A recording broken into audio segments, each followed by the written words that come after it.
après la panne, c'est une foule d'Yankee. Fais tourner la balle, t'as la bouche remplie. Pour l'instant tout va béni, je m'en sors avec la score. Grâce à Castor dans le bois, gras les shooters vont dégainer. Fico bip bip, ouais ça vient de commencer. C'est les cités, ça prend pas la C. L'équipe, bon bah c'est parti pour une petite vidéo que tu te jeudi. À l'équipe, comme d'hab, c'est des deux chevaux 60 RC aujourd'hui. Je vais pas te faire de longue intro, de casser les couilles comme d'hab. Ben n'hésite pas à mettre un petit pouce bleu, un petit commentaire, on commence là-dessus tout de suite. Pas l'équipe, par commencer cette petite vidéo que tu te jeudi, on a Aloha News qui a fait une interview avec Louis Boyard.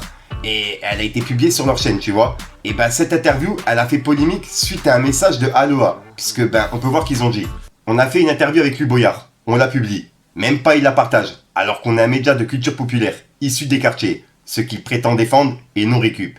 Il découpe des passages pour en faire des réels sur ses pages. Au calme. Ben bravo. Et voilà, donc en gros, ben là, il reproche à Louis Boyard de même pas partager l'interview qu'ils ont fait, qu'ils ont eux-mêmes monté, etc. Ils partagent juste des bouts de passages qu'ils coupent justement, qu'ils mettent sur TikTok. Donc en gros, on voit pas le logo de Aloha et on sait pas d'où ça vient. Et pour le coup, je peux comprendre le message qu'ils ont mis, tu vois. Ensuite, il y a une vidéo qui tourne en ce moment sur TikTok, Twitter, etc. Et il y a des personnes qui disent comme quoi, la crime, il s'est fait attaquer par un tigre. Et quand on voit la vidéo, c'est tout le contraire. Après, c'est vrai que le tigre, il était assez excité. Et moi, personnellement, j'aurais pas eu les couilles de faire ce qu'il a fait. Mais voilà. Mais il n'y a pas eu de morsure et voilà, ouais. Dites-moi vous ce que vous en pensez dans les commentaires. Mais je trouve que la vidéo, fait polémique pour rien, quoi. Regardez. Je tourne en ville dans le dernier Porsche, rempli de costumes dans les poches. Vas-y, touche à un de mes proches, au Pinel, tous finit dans ta gorge. C'est sur la drill que l'on casse les codes. L'instru, je lui casse les côtes. H24 dans le bloc, on refonte le stock et c'est que de la bombe. Coke, héros, shit, gramme. Ensuite, il y a Mr. V qui fait le buzz depuis quelques jours, suite à la vidéo qu'il a sortie sur sa chaîne YouTube qui s'appelle les 11 rappeurs à ne pas suivre. Et dans ces 11 rappeurs à ne pas suivre, il y a un rappeur qui s'appelle Invento, qu'il a lui-même inventé. Et dedans, en fait, le mec, il invente des mots, tout simplement. Et il y a des personnes, justement, dans les commentaires qui ont grave kiffé et qui ont demandé à Mr. V de faire une version longue. Et de ce que j'ai vu, il était en studio en train de tourner une autre version, qui n'est pas justement dans la vidéo. Donc je pense qu'il y a une version longue qui va sortir de Invento, version Mr. V. Bref, t'as capté. Dites-moi vous ce que vous en pensez, regardez. J'suis dans la zone avec mes héros, ça s'allume sous Beldanov. Elle aime trop les benderos, j'suis sous vodka, j'fais le zouba. J'ai tout mis dans la vitelle, j'roule à 200 comme un clouch. Déconcentré, j'pense à elle, elle est trop warda, faut que je lâche tout. Ensuite, ça je m'y attendais pas du tout. Il y a l'entreprise EDF qui a clashé Gims par rapport à son interview sur USL et ce qu'il a dit sur l'électricité et les pharaons. Et on peut voir qu'ils ont publié une affiche et c'est écrit: fournisseur officiel des pharaons depuis moins 2000 avant Jésus-Christ. Non monsieur Gims, quand même pas. Mais on est certain que si l'électricité avait existé au temps des pharaons, ils nous auraient sans doute choisi. Et c'est une sorte de pique de la part de EDF par rapport à ce qu'il a dit et ce qui a fait polémique. Dites-moi dans les commentaires ce que vous en pensez. Ensuite, il y a Finzer qui vient d'annoncer la sortie d'un jeu de combat entre rappeurs français qui sera disponible sur iPhone et Android. Et ça va s'appeler Octogone. Et c'est bientôt disponible. Et moi qui ai saigné justement des jeux comme Def Jam, ce jeu entre rappeurs français, c'est un truc de ouf. J'ai vraiment hâte de pouvoir le tester.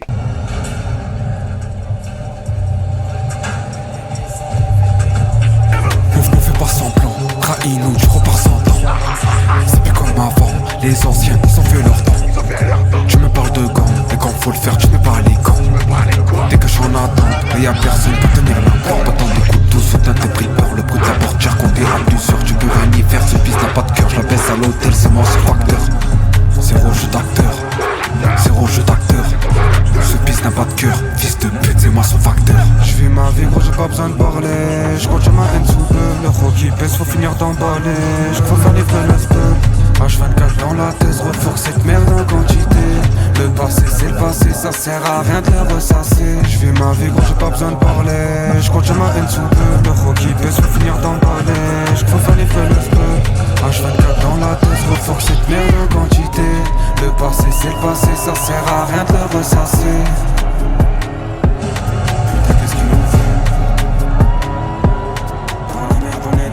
Ensuite, on va aller voir du côté de Booba. Et là, suivez bien parce que c'est vraiment parti loin. Souvenez-vous, il y a quelques jours, il avait laissé un message à Ayem Nour. En gros, il lui avait dit: Ayem Nour, c'est qui ces personnes?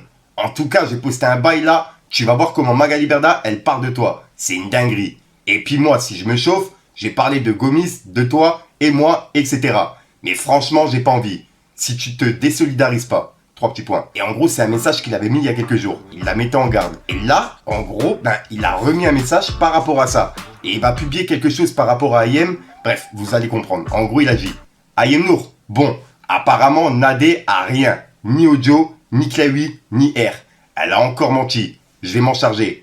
J'en ai marre de toujours devoir faire le sale boulot. Et il a mis un drapeau pirate. Et là, il fait référence au message de TMZ qu'on a vu il y a quelques jours. Et en gros, elle disait comme quoi elle allait publier quelque chose sur Ayem Nour. Et que Booba allait le publier avant. Et là, on peut voir qu'il agit. Elle a attaqué Twitter la morue avec des smileys morts de rire. Et c'est un article sur Magali Berda qui porte plainte contre Twitter pour complicité de harcèlement moral aggravé. Puisqu'en gros, Booba, il l'attaque que sur Twitter. Puisque tous ses comptes Instagram, ils se font bannir, tu vois. Et elle porte plainte contre Twitter. C'est un truc de ouf. Dites-moi dans les commentaires ce que vous en pensez. Et juste après, il a dit EDF, vous êtes des gamins. Et il a mis un smiley mort de rire. Et là, il fait référence à ce que je vous ai dit il y a quelques minutes. Et juste après, il a dit notre électricien préféré. Et il a publié cette photo de Gims. Et juste après, il a dit Gims, Magali a loué la maison de Mamadou Sakho. Et s'est barré sans payer les factures. Aide-la, toi qui as le contrôle des énergies. Et juste après, il a publié un message vocal de Magali Berda. Et en gros, il a dit Magali Berda sur Ayem Nour. Ayem, je l'encule. Et il a identifié le bras droit de Magali Berda, l'ancien bras droit. Et il a dit Angela Correa, tu crois qu'elles sont prêtes pour la suite ? Point d'interrogation. Et écoutez. Je vois ce que je lui reproche à lui. Elle, je veux pas jamais me réconcilier avec elle, je l'encule. Mais vraiment, parce qu'elle, elle m'a vraiment fait le pire coup de pute qu'on ait fait dans ma vie. Mais vraiment, ça veut dire, si tu écoutes les notes audio qu'elle m'a faites, tu vas te dire, ah ouais, mais laisse tomber, elle est complètement folle. Et puis elle s'acharne tous les jours, elle appelle des gens, tous les jours elle raconte des histoires pas possibles. Elle raconte que j'ai dit ça sur un tel, alors que que c'est complètement faux. Elle a que ça à foutre en fait. Je sais pas ce qu'elle cherche. Elle veut me mettre de la pression pour que je lui donne de l'oseille. Moi, je sais qu'elle est mauvaise pour lui. Mais avec Stéphane, on sait faire la part des choses, tu vois. Et ce qu'on aurait aimé, c'est que quand elle a commencé à faire tout ça, ils viennent nous parler et ils nous disent que tu vois, ça veut dire, en vrai, ce qui est grave, c'est qu'il s'est mêlé au truc. Et c'est qu'il s'est comporté de la même manière qu'elle, où il nous a pas donné de nouvelles par un message, rien. Il nous a laissé nous faire attaquer, nous faire menacer. Elle nous a menacé, elle nous a attaqué, elle nous a fait du chantage. Tu vois ce que je veux dire? Alors, et lui, non existant. Mais moi, si je fais ça à une amie à moi et à un ami à Stéphane, il va venir me voir, il va m'en parler, tu vois, il va pas me laisser faire. C'est-à-dire, il va me raisonner. Et même si j'ai un trop gros caractère et que je le fais quand même, il va aller voir son ami derrière mon dos, je le sais, parce que c'est un mec bien, et il va aller essayer de lui dire, écoute, je suis désolée de ce qui se passe, mais viens, on essaie. Tu vois ce que je veux dire? Il nous a lâchés comme des merdes. Alors qu'on lui a tout donné, on lui a donné du travail, on l'a logé, on l'a aidé, on l'a soutenu. Elle lui a traité comme une merde, on a toujours été là pour lui. Elle lui ruine sa vie. Tu sais que ce mec-là, il va finir mal, hein. Quand vraiment t'as de l'amour pour les gens, ta fierté, tu la mets de côté, tu vois. Nous, on sait le faire. Elle ne sait pas le faire parce qu'elle aime personne à part elle-même, donc on s'en fout. Mais lui, on pensait qu'il était quand même normal, tu vois, qu'il était pas dans son délire. Mais il s'est fait envoûter, hein. Tu sais qu'il n'y a pas de...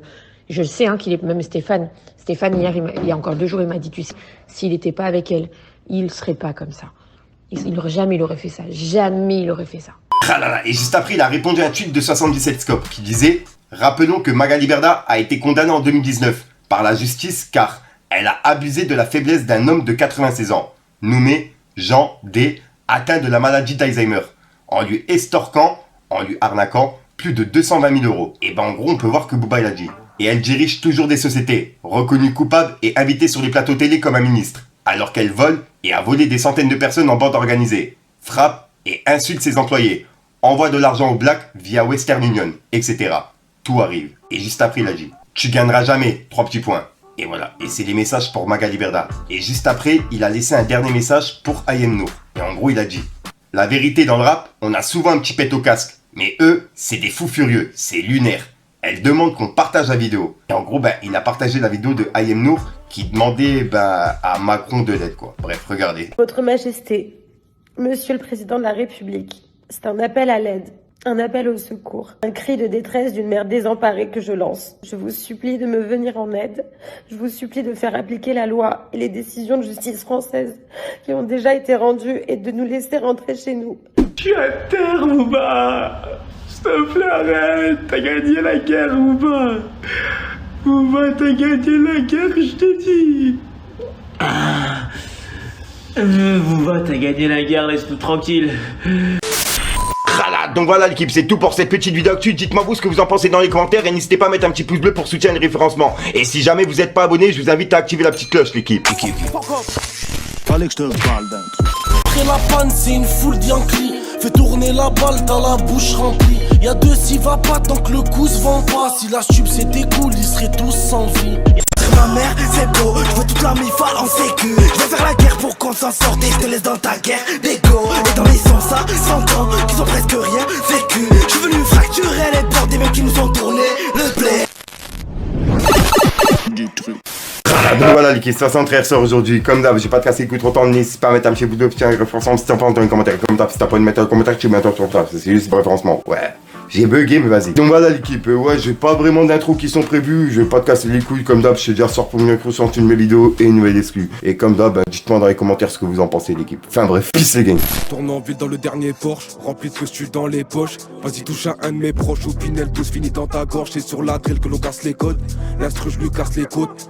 H24 dans le bloc, on refonte le stock et c'est que de la bombe. Coke, héros, shit, gramme, genre panoplie d'armes. Kilo qui part, bénéfice max. Ouais Renoir qu'est-ce t'en dis, on casse ta porte toute la BRI. Certains diront que je suis maudit, elle est pop mais tombe dans l'oubli. T'es ma pute, pas ma gasolina. T'es une meuf sale mais tu me fais la hnina.